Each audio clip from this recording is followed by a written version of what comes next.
Joining me now from Los Angeles to talk more about this is investor, author, philanthropist, and founder of the Berggruen Institute, Nicolas Berggruen.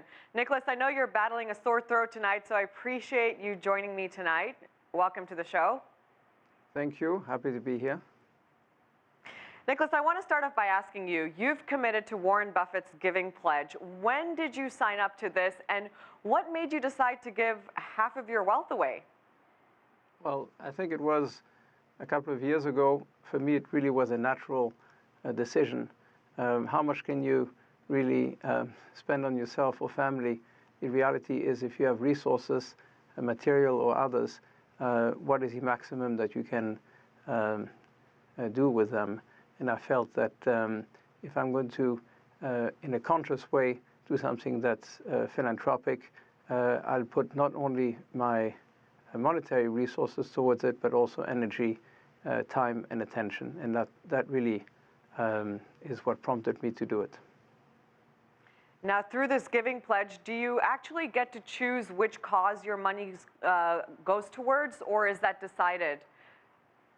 Well, very much so. I think everybody who's joined the Giving Pledge will give and give in the way that they feel is the most effective and that is close to their hearts. So there are no conditions. The only condition is to be generous. Now, there seems to be a trend amongst the world's wealthiest to influence both policy and politics by setting up think tanks. I know in the past you've told me yours is an action tank. So why did you create the Berggruen Institute? Was it to influence political decision-making? Well, my feeling was that ideas and certainly the political environment that we live in really shape our lives and influence who we are as citizens more than maybe anything else. So if I can be helpful in that area, that's maybe where I can give the most and have the most leverage in terms of my resources. That's why we created the Berggruen Institute, and we do focus on big issues of governance, of the structure of how our lives are structured politically, and we try to help with ideas and reforms, and we're distinctly not partisan and not ideological in our views. We really try to learn and then bring ideas to the table.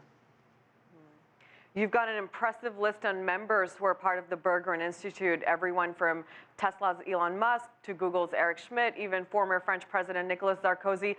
Together with your members, what are some of the big issues that you're trying to tackle, and have you had much success? Well, we've looked really at three things. We've compared different systems of governance from east to west, but specifically we've worked on bipartisan reforms in California. That luckily is going quite well. We've worked on reforms in Europe. That's proving to be very difficult. And we invest a lot of energy in the relations between what we think is the most important duo, China and the US. So there I think we've done reasonably well in building bridges. Nicolas, both in your think tank and in your latest book, Intelligent Governance for the 21st Century, you talk a great deal about China.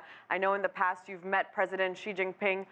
From your observations, what are some of the lessons that the Western countries can learn from the Chinese, perhaps? Well, what's interesting about China is that it has a long history of running a very big and complex place. And government there is really, at least the way I look at it, almost like a service organization to its citizens. So it's less politicized, it's less partisan than what we have in the West. And I think that's really a very valuable mindset that we in the West, in a very dynamic environment, but also an environment which seems to paralyze itself, we can learn from. Nicolas, really quickly, I want to get your thoughts. There are, of course, a lot of critics out there who say that big money has far too much influence on politics, policy making, as well as the leaders of these governments. What is your response to the critics out there? I think they're right. I think that money and politics should really be dissociated in the sense that it's fine to fund think tanks that come up with maybe ideas and promote research and may push even certain policies, but to finance political campaigns, which is really the way the US system works, I think is sort of inherently corrupt. And I think that any other system, India as well, for example, where money is so involved in politics, is really at the detriment of a well-functioning democracy. Nicolas, I appreciate your thoughts and coming out tonight and joining us. That's Nicolas Berggruen, chairman and founder of the Berggruen Institute, joining us live from LA.